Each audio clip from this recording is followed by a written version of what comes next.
Are you tired of viewers missing key info in your Loom videos because there are no captions? Discover how to enable them in under a minute with a few clicks. Follow these 6 simple steps to enable captions on any Loom video. No complex editing needed. First, head to your library where all your videos live. Then click on any video you'd like to add captions to. Now click on Settings to open up the video options.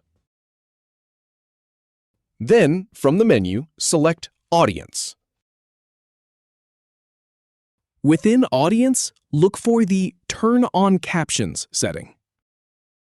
Go ahead and toggle it on, and you're all done.